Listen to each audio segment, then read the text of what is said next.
Hello दोस्तों, मैं हूं दीपक मचल और आप देख रहे हैं प्रांजल फिल्म।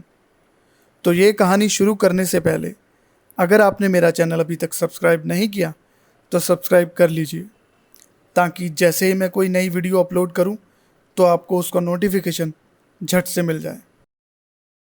तो बिना कुछ समय गवाए शुरुआत करते हैं कहानी की। तो ये जो कहानी है मेरे दादाजी की कहानी है, जो उनके साथ घटी थी, या यूँ कहो उनकी आप बीती कहानी। मैं तो तब बहुत छोटा सा था, लेकिन आज भी जब मैं वो कहानी सुनता हूँ तो मेरे रोंगटे खड़े हो जाते हैं। तो ये कहानी है जब मेरे दादाजी रेलवे में काम करते थे। उनकी जॉब की जो टाइमिंग थी वो अक्सर रात के 11 बजे शुरुआत होती थी, इसलिए वो घर से 10 बजे ही निकल जाते थे। लेकिन बात यहीं पर ख़त्म नहीं हो जाती।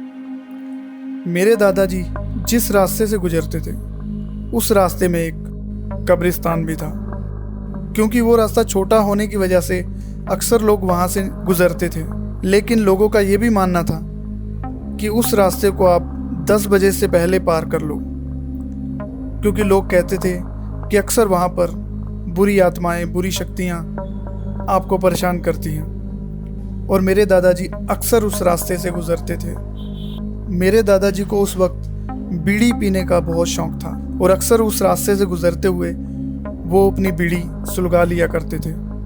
लोगों का ये भी मानना था अगर आपके हाथ में आग या चिंगारी जो जल रही हो तो उसको देखकर बुरी आत्माएं या बुरी शक्तियां आपके पास नहीं आती। लेकिन मैं अब बात करने वाला हूँ उस रात की, जिस बात को सुनकर मैं आज भी कांप जाता हूँ। उस दिन मेरे दादाजी जॉब पर पहुंचने के लिए थोड़ा सा लेट हो गए थे और जल्दी जल्दी में उन्होंने वही रास्ता चुना जिस रास्ते में कब्रिस्तान पड़ता था, या यूं समझो कि वो अक्सर वहां से गुजरा करते थे। लेकिन उस दिन वो कुछ ज़्यादा ही लेट हो गए और जॉब पर जल्दी पहुंचने के चक्कर में उन्होंने वो रास्ता रात को 12 बजे जाने को चुना।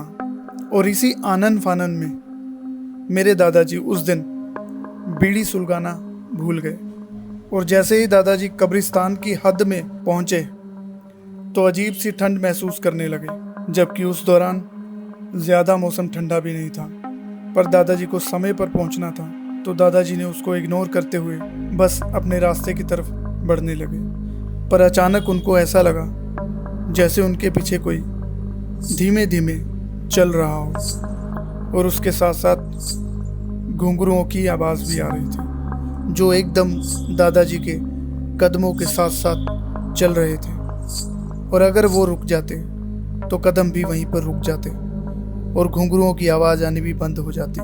पर दादाजी को ये पता था कि पीछे मुड़कर नहीं देखना है, क्योंकि कहते हैं अगर हम ऐसे समय पर पीछे मुड़कर देख लें तो वो काली शक्ति आपकी आंखों के ज़रिए आपको सम्मोहित कर देती है और आपके शरीर में प्रवेश कर जाती है। खैर, दादाजी ने पीछे मुड़कर नहीं देखा और वो फिर से आगे बढ़ने लगे और पायल की आवाज़ फिर से उनके कदमों के साथ चलने लगी। तो दादाजी थोड़ा सा तेज चलने लगे। जैसे ही दादाजी थोड़ा तेज चलने लगे तो उन कदमों की आहट, उस पायल की आवाज़ भी और तेज हो गई, जो कि धीरे धीरे उनके पास आ रही थी। मानो ऐसा लग रहा था वो उनको जकड़ने ही वाली है। दादाजी बिना पीछे देखे थोड़ा और तेज चलने लगे। दादाजी जितना तेज चलने लगे तो पायल की आवाज़ भी उतना ही तेज हो गई, यूँ मानो कि बस कोई उनका पीछा कर रहा हो। पर दादाजी ने पीछे मुड़कर नहीं देखा, और तभी एक ठंडी हवा का झोंका दादाजी के कानों के पास उनको महसूस हुआ।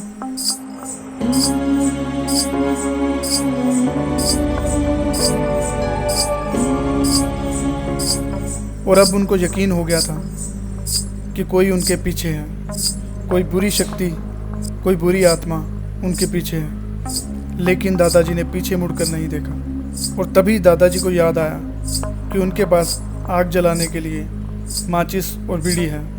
दादाजी ने कांपते हाथों से अपनी जेब में से माचिस निकाली और उसको जलाने की कोशिश करने लग गए। लेकिन वो बुरी आत्मा उनके इतना करीब आ चुकी थी कि उनके हाथ कांप रहे थे। और तभी दादाजी को महसूस हुआ जैसे किसी ने उनको पीछे से मारा है। तभी आग जल गई और उन्होंने झट से बीड़ी सुलगाकर पीछे को हाथ कर दिया और पायल की आवाज़ मानो जैसे एकदम वहीं पर रुक गई हो और दादाजी भागते हुए उस रास्ते से बाहर आ गए। अब ठंडक भी कम हो गई थी और फिर दादाजी ने भगवान का शुक्रिया अदा किया। पर जब वो सुबह घर आए तो उन्होंने अपनी शर्ट उतारी तो घर वाले ये देखकर हैरान रह गए कि उनकी पीठ के पीछे नाखूनों के निशान थे। फिर दादी जी और दादाजी मंदिर गए और भगवान का आशीर्वाद लिया और पंडित जी को सारी बात बताई।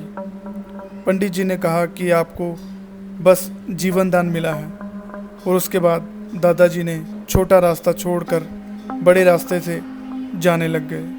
वो घर से जल्दी निकल जाया करते थे ताकि वो लेट ना हो। दादाजी की ये आपबीती सुनकर मुझे भी 2 दिन तक नींद नहीं आई थी।